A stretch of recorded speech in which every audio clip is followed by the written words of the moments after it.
Ladies and gentlemen, please welcome to the stage Anne Applebaum, staff writer for The Atlantic, and David Axelrod, founding director of the Institute of Politics.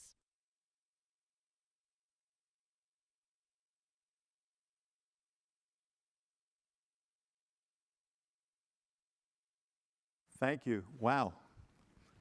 I feel like a slice of lunch meat on a Nobel Prize sandwich here.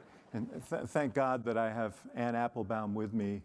We're the sorbet course, you know, in between nice. in between the important dishes. Well played. Like I said, I'm glad I have you with me.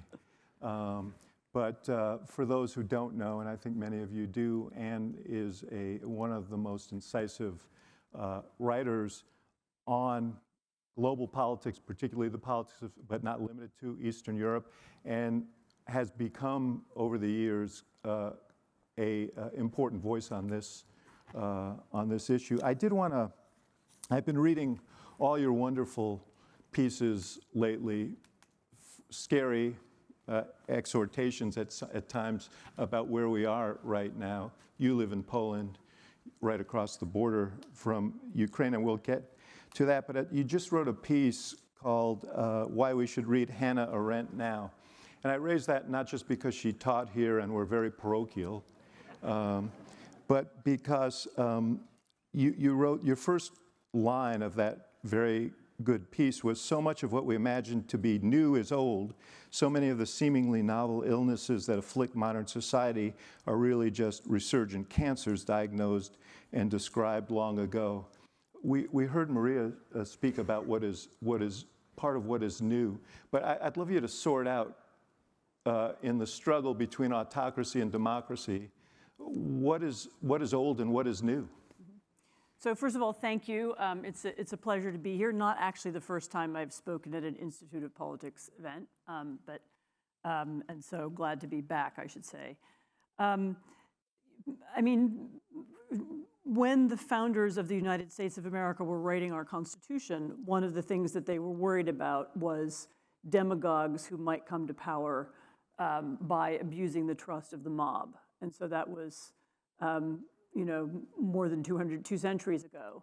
And when they were having that conversation and having those discussions, most of what they were reading was about the Roman Republic, which was a subject of widespread knowledge and curiosity in colonial America, including the subject of some popular plays and poetry. So what we're talking about when we speak about autocrats and the appeal of autocrats is extremely old. I mean, it is maybe the oldest political idea in humanity. It was addressed in Federalist I, actually. Federalist I, and Alexander Hamilton was reading about Caesar, Julius Caesar. So many of these questions have been discussed over and over again. And it's important, I think, also to keep remembering that, because some of what is new is, in fact, the technology's ability to draw out and amplify some of those human emotions and desires. So what seems to me to be new is the ability, is the way that we communicate and the ways in which that communication now amplify, you know, create and play into and use the desire for autocracy, or create it, or the fear and anger that, you know, that lead people to demand autocracy. So nothing is new about the emotions. What is new is the ability of, you know, internet platforms to evoke them and amplify them.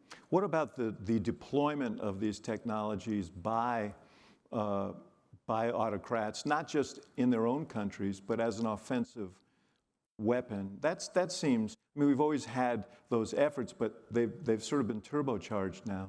No, so it's very interesting to look at in the 1980s, when the Soviet Union wanted to create a piece of disinformation, a conspiracy theory. And this is a true story. They wanted to create the theory that... How do we know it's true? So, anyway, the story of how they did it is true, but they wanted to seed the conspiracy theory that the CIA had created AIDS, the AIDS epidemic. And they did it in a very specific way. They put an article appeared, I believe, in an Indian newspaper through a sort of friendly journalist speculating that this might be true. Then later another one in an Italian newspaper. Then they found another couple of papers that would print it, and sometimes those papers would then quote one another.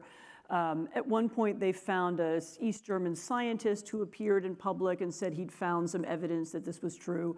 And they built up a case for the idea that the CIA had created AIDS over several years. Now, all of that, they can do exactly the same thing, except that it takes 10 minutes. Maria just described it. You can have a network of fake or even semi-fake websites. That will take articles that have been, seeded or prepared in advance. They will then echo each other. People will then see, oh, look, there's several sources saying this, repeating this story over and over again. You can then create a botnet of trolls or even real people who you've organized to spread the story, and you can then move the story around the internet in 10 minutes, and you can give the impression that there's a wave of conversation and discussion about something, even though it doesn't exist and it's not true. So what's different is the scale and the speed. Maria was discussing how this has been applied in the elections in the Philippines, but we experienced it with Russia and others, but Russia primarily interfering in our election.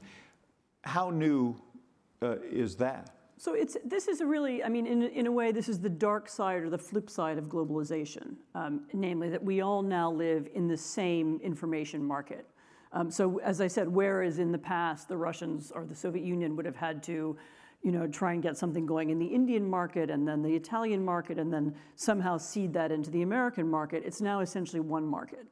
And so the ease with which they can first of all study American politics and understand it in a way that wasn't possible before, because they can use the same micro-targeting and research tools that marketers use. They can use that, and they can tailor messages to different groups in specific ways, again, in the same way that marketers use. The people who are selling soap powder or washing machines, they also have ways of targeting particular audiences, changing the message, whether you're in, Illinois or Florida or Wyoming, or whether you're rich or poor. And all that the Russians did was that they took those tools and they used them to target Black Lives Matter activists in one part of the country and anti-immigration activists in another part of the country. And of course, it's important to understand that what they did was no different from what American political campaigns do, very similar, in fact. And so the tools were available, and whereas those kinds of tools in the past wouldn't have been available to outsiders or foreigners, now they are, because everything's available. They can reach into our markets and send whatever messages they want. We have never, this is maybe to discuss later, we've never tried the same in reverse. Not exactly the same thing, but we know very little about the Russian internet, for example. I don't think we spend a lot of time thinking about which groups in Russia would be interested in hearing our messages or thought of the kind of language we could use to send them. But they spent many years actually studying us, and the 2016 was the result of a long process. Maria showed us a nuclear explosion, twice actually. That's the thing about nuclear weapons. Once you use them, it's hard to control them. But this is a pretty cheap and efficient way to really throw sort of a Stuxnet worm into the workings of democracies. Putin's army may be being proved deficient right now, but they have a pretty efficient cyber army of a much smaller nature that doesn't cost much to create a lot of havoc. So one of the oddities of the current war, and one of the reasons why many people didn't believe it would take place, despite the intelligence that the U.S. had gathered and was sharing with European colleagues, was that up until now, the Russians had always been very cautious. Their tactic was to dismantle the enemy before you have to fight with the enemy. In other words, they seemed to want to avoid direct military conflict with the West because they believed they could sort of disarm and undermine the West in other ways. And they did it through many ways. I mean, it wasn't just through the use of the internet and Facebook. It was also through the funding of political parties in really almost every European country and many democracies around the world. It was through the use of bribery, but also just business contacts. They sought to create influence operations inside specific countries using mainstream business people and mainstream journalists. I had a conversation with an Italian journalist a couple of days ago who wanted to talk about, the Italian far right and Russian influence. I said, why don't you talk about the Italian business community, the mainstream business community, because they were just as important in shaping Italian views of, we must be pragmatic, we must deal with Russia, and so on. And the same is true in Germany. So they had multiple ways of looking to influence conversation. And so it's important to remember that their ultimate goal wasn't just to, win a popularity contest or a propaganda war. Their ultimate goal was to dismantle the European Union, to undermine NATO, to persuade the United States to leave Europe. I mean, they had very clear strategic goals, and the information piece of it wasn't PR, it was a part of those goals. It was an attempt to achieve them without actually fighting. Yes, and in fact, it wasn't to promote their own image, it was to destroy out. No, this is the big difference between modern Russian propaganda and Soviet propaganda. So there was no attempt to sell Russia, or very little, sometimes they did it, but no attempt to sell Russia as an ideal society. There was no, communist paradise that was being offered. Their goal instead was to undermine us and to convince, first of all, to convince Russians that Europe is degenerate, that America is falling apart, and that there is nothing to admire or to seek in democracy, because Putin's main goal was to prevent Russians from wanting democracy, because he perceived his main political challenge as coming from the democracy movement and democracy activism in Russia, that once or twice during his rule has seemed to have a lot of power and force. And so, first of all, convincing Russia that democracy is nothing, it's all cynical, it's all fake, it's not true. And then secondly, seeking to reach people inside democracies and convincing them of the same. And of course, because we have those strains of our own, because our own societies are full of people who are angry or cynical or disappointed with the nature of modern America or modern Europe, he found, it's not as if he invented Marine Le Pen, the opposition leader in France, or he didn't invent Donald Trump. He simply found them and they were useful vectors. And so he sought to amplify them. So in that sense, that was it was an amplification project rather than creating something from scratch. Nor did he create the fissures that were there. He mined them. He took advantage of them. He did it, and then I think many others copied him. I mean, I do think that Russian actions in 2016 were important, partly because they paved the way, they showed others how it could be done, and also because of the use of leaked material from the DNC. That was a tactic that I'd seen used before. So when you leak secret information, even if the information is completely anodyne, which most of that was, I think all of it was, in fact, the public is attracted to the idea that something secret has been revealed. So something's been made public that was secret, and then you could use that to create conspiracy theories and hysteria. And I saw that done in Poland earlier on. I saw it done in other countries as well. Well, and you saw it done to you. I did see it, yes. After your critical reporting on the Crimea, the invasion of Crimea and so on, all of a sudden you became the object of of attention.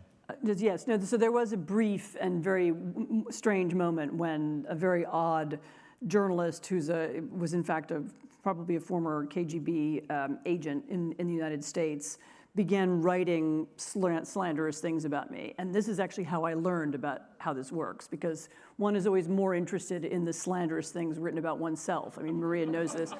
That does train the mind. It sort of catches your attention. Yes. And then you start following it around the internet. Where is it coming from? And this is exactly what she just described. You know, you see it. Oh, look, it's on. You know, look, it's on Ron Paul's website. Who knew the libertarians were interested in me? You know, and then it appears in another place, and you begin to see how they echo one another. And in my case, the sort of height of it, and this is in about 2015, was when Julian Assange's Twitter account tweeted, you know, something about me being a paid agent of, I can't remember whether it was the Polish government or the CIA, but something like that. And so, why is Julian Assange tweeting that about me? To his 4 million followers. To his 4 million followers, yes. Yeah. So you, obviously, 2016 was 2016, but you became, and that was part of it, you became very interested in this early on, and in fact, you and a colleague started a think tank. Yes, I became interested in this in 2013, and especially 2014, because we're all so proud of ourselves now that we're resisting Russian propaganda at the moment and the Russian description of the war in Ukraine. But actually, in 2014, Russian propaganda was quite successful, both the cover-up. I mean, when soldiers without uniforms marched into the Crimea. And announced that they were invading, or they weren't invading. There was maybe some kind of civil war starting, or they were just there to protect people. Quite a lot of people in the Western world were confused. So I was in London at that time, and I went repeatedly on television and the radio saying, "This is a Russian invasion force."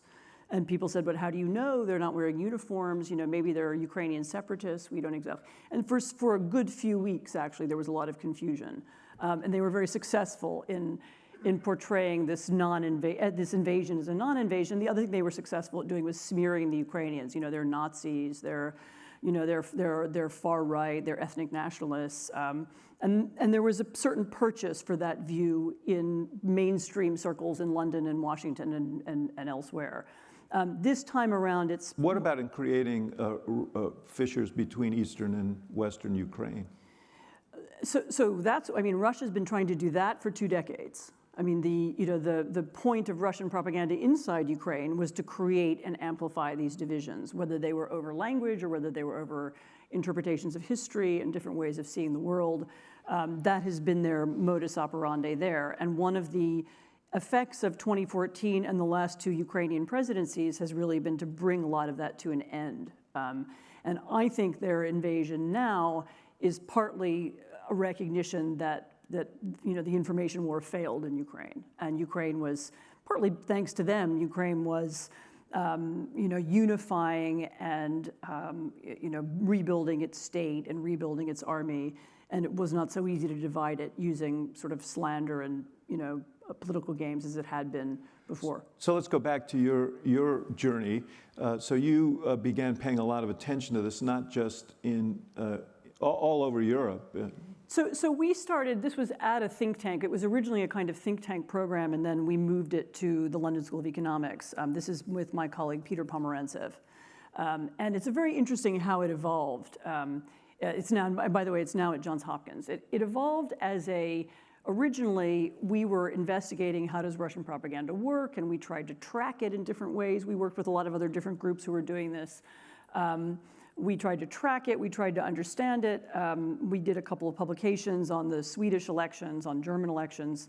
And we also looked at various solutions, you know, fact-checking and so on. And one of the things, though, that we pretty quickly learned was that fact-checking doesn't work. And it doesn't work because you have to trust the fact-checker. And if people don't trust the fact-checker, then they don't believe the fact-checker either.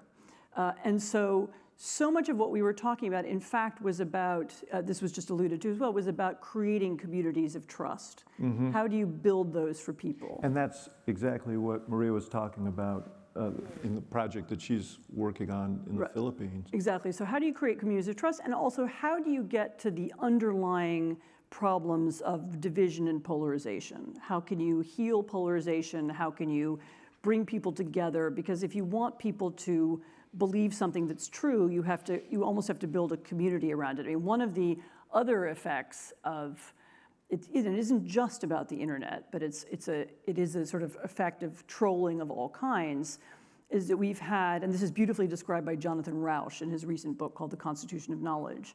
You know, we've had a decline in belief in truth and facts and science more generally. So it's not just in politics. And part of that is to do with the fact, we don't think very consciously about why it is that we think things are true.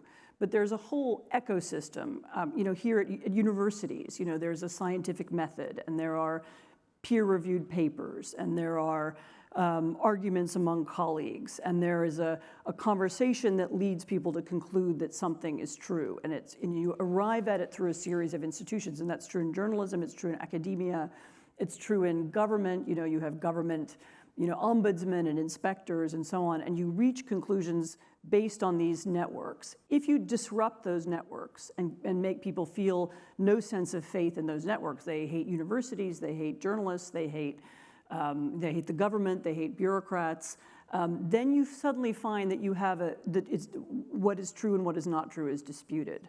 And so part of the solution to this problem, we want to get to that in a minute, is also, I think there are some regulatory solutions, but there's also a problem of recreating communities of trust, and this may be something that both media and philanthropy can think about. Yeah, I want to get to solutions, but I want to continue on your journey, because part of that journey, once you formed this think tank and once you started doing these studies, was here to the US, and you met with policymakers within the government in 2016, and you tried to call their attention to... This was slightly earlier. This was 2015, so it was before... Even worse. So before we did a big project that was an investigation into Russian disinformation, mostly in Central and Eastern Europe, and we pulled together all the existing evidence at that time, and we put it into a report. This was written by Peter Pomerantsev and Edward Lucas, another colleague. We put it into a report, and then we took the report to Washington, and we took it around, the Hill, and we went to the State Department, and we went, elsewhere, and we showed it to people, and we showed how it was working and how it was influencing politics and so on.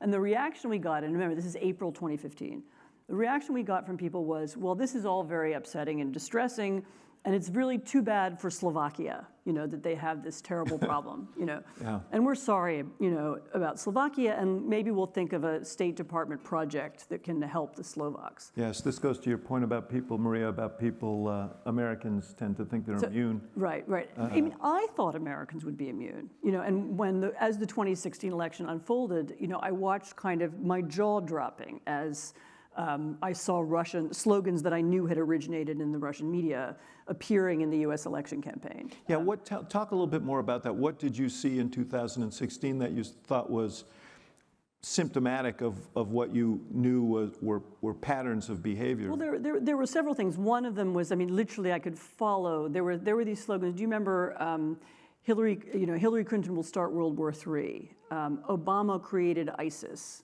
These are kind of slogans and ideas that originally ran in the Russian press, and then Trump would use them in his campaign speeches. And so I could see this direct connection there, but there were also tactics that looked familiar to me. So this leak of not very interesting people's emails from the Democratic National Committee. And then the spinning of those emails into a million different conspiracy theories. Actually, as nobody probably remembers now, Pizzagate was one of those. Pizzagate came out of the emails because some of the emails referred to meetings at a pizza restaurant.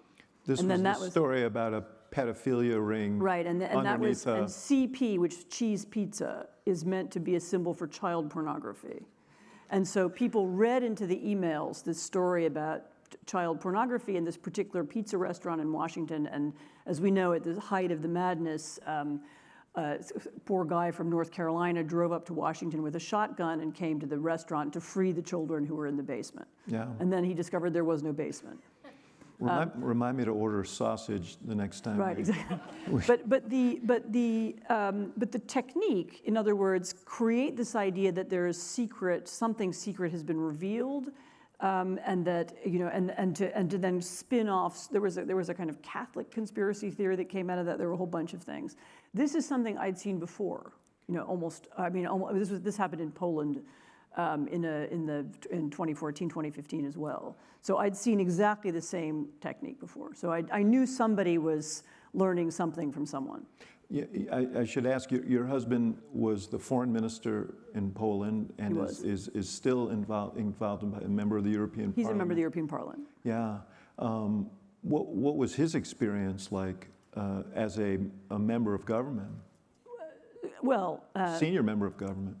Right. So, mostly his experience was very good, but he was famously taped at a restaurant along with dozens of other people. And these tapes of conversations were released. And in none of the conversations was any crime committed. There was nothing illegal in any of them. But the off-the-record commentary was again, it was exactly the same thing. It was kind of twisted into, complex conspiracy theories. And the tapes were made by somebody who had connections to the Russian coal industry. And as you pointed out, you did studies in a number of different countries. What were the sort of threads of commonality that you saw between them? I mean, so when you look at the Russian efforts in political campaigns, they're often very similar. In some European countries, they support both the far left and the far right, and to some extent, they may do that here too. It was a combination of funding for far right parties and sometimes particular people, or the creation of business opportunities for them. So people close, that one of the funders of the Brexit campaign, for example, in the UK, had a business opportunity created for him by the Russians. It doesn't mean he was bribed and he's not a KGB agent, but there were these opportunities would be presented to you. And this has clearly happened in the circles around Salvini in Italy and other places. Again, there was, and then the disinformation tactics would often be about, getting people to focus on whatever it was that made them afraid. So, fear of immigration, fear of Muslim terrorism, which was very important in 2015, 2016 in Europe. Fear of immigration, even in countries that didn't have any immigrants. One of the countries where this was done most successfully, and this was not Russian, this was his own thing, was in Hungary. Hungary is not a country with very many Muslim immigrants, but the fear that they were coming and this narrative about we need to protect Hungarians from this outside threat was extremely effective. And it was effective in other places too. Focusing on that and focusing also in particular on kind of gender, LGBT culture wars, and looking for ways to divide people over those. This is something that the Russians have also consistently done inside Russia, but also in other countries. I mean, there was a very brilliant study that was done of Russian television, just like around about 2016, 17, 18, which looked at how Europe was portrayed on Russian TV. And the study found, to make a long story short, that there were lots and lots of news articles and news items about Russia on the three main Russian channels, about Europe, sorry. And they were all negative, maybe one or two exceptions. And almost invariably the implication was Europe is degenerate, Europeans are afraid, and degenerate, crazy things are happening. In Germany, gay couples are allowed to take children away from straight couples. Gay couples have more rights than straight people. And sometimes these things would be based on real incidents, and sometimes not. But always the distortion was, that there's a moral threat coming from Europe. But this is exactly the same kind of language that was used inside Germany or France. There's a moral threat coming. It's an existential threat to your way of life. And it's connected to the institutions of your country and of your democracy. And so what you need to do is resist against those institutions. You're talking about Germany and France in the 20th century or currently? This is current. Yeah. This is correct. I mean, another tactic that's very important and very important to understand how it's used is the tactic of conspiracy theory. And in some cases, the conspiracy theories have risen. Sometimes they work, sometimes they don't. Usually they work because they play on something deeper and something real that people do fear. And so in this country, a very, very successful conspiracy theory was that President Barack Obama was born in Kenya, and therefore he's not American. And therefore, he's an illegitimate president. I mean, you will remember this very well. I have. You remember that one? I have some recollection of that. Yeah. So I didn't take it seriously as okay, some crazy people believe this, but up to 30% of Americans did believe it at some point or another, And think about, if you do believe that, think about what it means. It means our president is illegitimate, and that means that, the White House and Congress and the FBI and the CIA and the media are all lying to us. The institutions of the state have made someone illegitimate into the president. And that means that the whole system is rotten. The whole country is falling apart. It's not what it's meant to be. It's been taken over by enemies, and it's not real, or it doesn't represent us anymore. And it was actually a very powerful and important moment of change, I think, in American public life. There's a very similar version of this that happened in Poland. It was a set of conspiracy theories around a plane crash that killed one of the presidents. Yes. And for similar reasons, it had a very deep echo. People in Poland were spooked by it. The crash happened in Russia. Had the Russians plotted it? Was there a cover-up, and so on? And this also had the same effect of undermining faith, not just that people thought something crazy had happened, but it undermined faith in the whole system. And so if you find the right conspiracy theory, and if it has enough purchase and enough, it echoes enough with things that people really are afraid of, then you can undermine people's trust in the democracy. And this is a tactic the Russians have used over and over and over again. In that sense, the same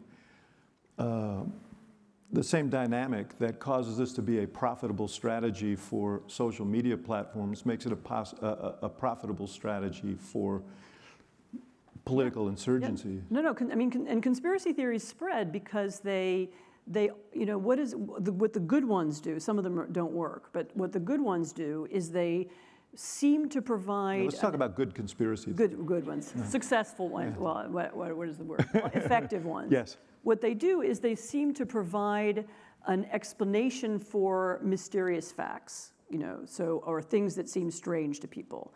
And so they function, as a story that connects something and that gives people this sensation, now I understand it. This thing that was bothering me that I couldn't understand, how did a black person with a strange name become president of the United States? That makes no sense in any piece of mind. Here's the explanation. He's not really the president. Yeah. Or how did this plane crash kill the president of Poland? It couldn't have been an accident. Here's the explanation. There was a secret plot. And they offer that, and people find it very satisfying, and they click on it, and they pass it on. And then, as Maria has just brilliantly described, the architecture of Facebook is such that the things that make people angry or afraid, right, or are the things that move fastest across the internet. Yeah. I want to leave some time for questions. So I should ask you. And, by the way, I should say parenthetically, the whole question of the legitimacy of the president is with us still. Indeed, and not by accident. Current in the administration. Well, let's talk about solutions. You started down that road, and Maria was very specific about her ideas about what we needed to do. You've done a series of studies. Your think tank, Arena, has done a series of studies. In each study, you offer prescriptions that suggest themselves from the research that you've done. Just first of all, briefly say how do you do that research, and B, talk about the solutions that you think are most important. So the research is always a group of partners. People who study the internet. Multidisciplinary. We usually try to bring together different groups. Sometimes we do a lot of polling, trying to understand division. Sometimes we use people who can follow Twitter bots across the internet. I mean, we've tried different kinds of things. So they're usually projects that bring people together. I should stipulate, this is fairly small scale. There are other people who do these things at a much bigger scale than we do. But the solutions, I think, go in 2 or 3 categories. And some of them, I think there is a regulatory solution. We're not there yet in that our Congress is not yet prepared to talk about it. Our lawmakers aren't yet there. 1 or 2 of them are, but not as a group. And this would be the regulation not of content. So we're not going to create a Ministry of Information that reads every Facebook page and takes things down, but it would be a way of regulating the algorithms. So at least opening up the black box, looking at what they are and how they work, and giving some people outside of the companies ways to understand that. And if you think that's impossible because the platforms are too powerful. Remember that once upon a time, it was considered impossible to regulate the food industry. And the food industry was only eventually regulated because socially concerned scientists began doing experiments measuring food, and then they began publishing the results of their work. And in some cases, they created kind of, newsletters or things focused at consumers. They raised public awareness, and now we have food regulation, in which we all think is totally normal, and it wouldn't occur to us that that we shouldn't have it. And so we're still at that phase. So we could get there. It's not technologically impossible, and there are scientists, internet, computer scientists who are working on this, in some universities. The second solution that is worth thinking about, and this would be, I'm sure this will come up again at this conference, would be putting a lot of thought into what would a public interest social media project look like. And by this, I don't mean like the BBC website online. I mean, what would, if you were to have online conversations that were good and useful and fruitful, how would they be designed? And what algorithms would they be based on? And what would they seek to do? And this is also a huge area of research and experimentation, and there are many examples, in fact, of people who've tried versions of this. So there have been, the Taiwanese are very interested in this for a lot of interesting reasons, obvious reasons. The Taiwanese are very interested in democracy and how to protect it, and they think about this a lot. And so, for example, the use of there's a platform called Polis, which is a platform where you can essentially hold an online debate, except that instead of producing everybody shouting at each other and being angry, it sorts people into groups and makes, so that you become clear where the areas of consensus are. So could you create consensus online? Could you find other ways of talking online? Could you create a social media that had slightly different rules? And the rules would, in the ways that you have rules for a town hall or rules for Wikipedia, which is a great example, actually. Mm-hmm. Could you have an online conversation that had rules? And maybe the rules would be that no one can be anonymous. Everybody has to be a real person, or at least be identifiable as a real person, so there are no bots. Maybe some of the rules are that when you post things, you have to wait 6 hours before it appears. There are a couple examples like that, so that when you are really mad and you post something, you have 3 hours to think about it and take it back. I mean, so, but you can imagine structuring something like that and having those alternatives. And there's something called frontporch.com in Vermont, which works a little bit like this. There are a few other things, and that the challenge would be finding ways to finance it, finding ways to persuade people to communicate on that and not on Facebook, and so on. But it's not impossible. And this is, again, a great area of really interesting research. You mentioned Wikipedia significantly. It isn't supported by advertising. Exactly. And this is enormously lucrative. We'll be talking about this in great detail. So I don't have a lot of faith that the platforms are going to regulate themselves. No, they will not. They will not. They could. They do know a lot about what spreads and what doesn't spread. Facebook has even told us, has even said that after January the 6th, they were much more cautious about what kinds of things they allowed to go forward and how information was spread. And when I heard that they'd done that, I thought, well, if they could do it at that moment, why didn't they do it before? So no, they are not going to regulate themselves. They don't have any interest in regulating themselves. Appealing to them to be nicer or more public-spirited seems quite pointless to me. And that's why I hope eventually we could get to a conversation about some kind of regulation. And because it seems to me that both, that there is a bipartisan interest in this, I think it's not impossible. Actually, Frank Fukuyama, I've had this conversation with him a couple of times, does think it's impossible. And so he has another idea, which is that at least we could create something called middleware, which would at least allow us to choose our algorithms. So we wouldn't all be subjected to the same one. So we would have some control over what kind of information we see. And that's another kind of technical solution. I think I'm supposed to be going to questions now as the clock ticks down, so I don't want to deprive people of their chance to ask them. Raise your hand if you want to be heard. Yes.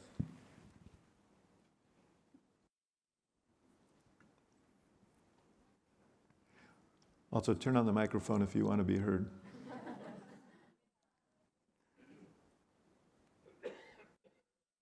Still not. We have an amplification issue, yes. Yes. I don't think we can blame this on the Russians. No, or Mark Zuckerberg. There we go. Okay. Thanks for doing this. I hope you do this every year, this conference. What has happened to the Republican Party?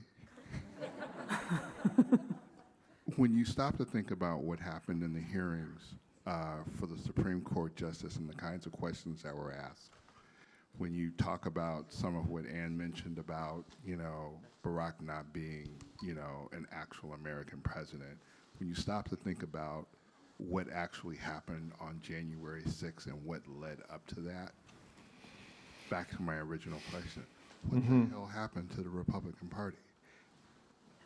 I'll let you answer. I was going to say, I feel this is a question for you. No, it may be a question for me, but I'm hoping you'll answer it. No, look, because I do not want this discussion to become a strictly a partisan discussion. One of the points that you're making here is that this is a global contagion. Maria makes that point. So it's not just about that, but you also said that there are entities and that emulate these tactics, that have learned from these tactics, and you've written about this. Yes, no, I've written about it quite a lot. I mean, first of all, that point about this not being partisan is very important, because one thing that we should all be conscious of here in this room is that even a conference on the subject of disinformation will be understood in a partisan way by a part of the country, just like conversations about democracy are now understood as partisan in a part of the country. And the language that seems to us universal, that it should appeal to everybody, doesn't. And the divides in America are now so profound that we don't even agree anymore about what unifying language is. And so this conversation, is one that could and should be held with the whole political spectrum, but in practice it isn't. What happened to the Republican Party? I feel we need a different conference to discuss that at great length.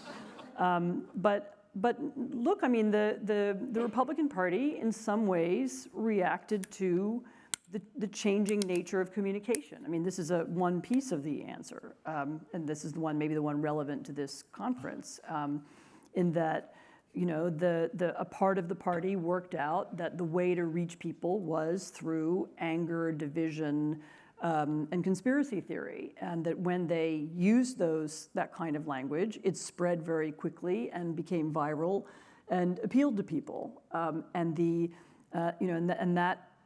that was a formula for winning elections. I mean, there's another piece of the story which is about gerrymandering, and there's another piece of the story about the U.S. That is for another conference. And, there are other parts of the explanation, but one of the explanations is that it was a logical reaction to the nature of social media, and it was something that the right, not only in this country but in a lot of countries, learned how to take advantage of. That we're living through this period of unbelievably rapid change, social change and demographic change and economic change, and for a lot of people that change is very frightening. And people aren't wrong, by the way, that some traditional ways of life are left behind, and things that they remember from their childhood don't exist anymore.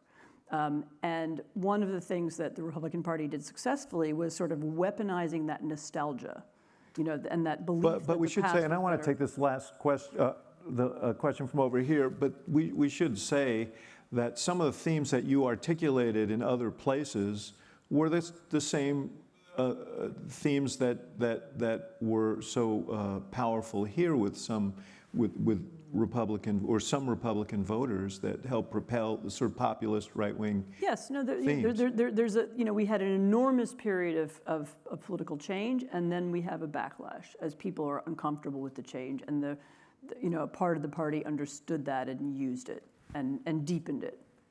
Let's take a. So amazing. Thank you for doing this. Really appreciate it. I'm Daniel Schmidt. I'm a freshman at the University of Chicago. My question is for Ms. Applebaum. So in 2020, you wrote, "Those who live outside the Fox News bubble do not, of course, need to learn any of the stuff about Hunter Biden," referring to his laptop, of course. A poll later after that found that if voters knew about the content of the laptop, 16% of Joe Biden voters would have acted differently. Now, of course, we know a few weeks ago, the New York Times confirmed that the content is real. Do you think the media acted inappropriately when they instantly dismissed Hunter Biden's laptop as Russian disinformation? And what can we learn from that in ensuring that what we label as disinformation is truly disinformation and not reality? I mean, my problem with Hunter Biden's laptop is I think totally irrelevant. I mean, it's not whether it's disinformation or, I mean, I don't think the Hunter Biden's business relationships have anything to do with who should be president of the United States. So I don't find it to be interesting. I mean, that would be my problem with that as a major news story. We're going to talk about more of this tomorrow in our first panel, so stand by. And I think we have run out of time. I don't want to be the one to hold up President Obama because I will hear about it if I do. But I want to thank Anne, and I commend all of her writing to you. You should read her Pulitzer Prize winning book, Gulag, and everything else she writes. And I think this gives you a sense of why you should be reading that. So thank you very much.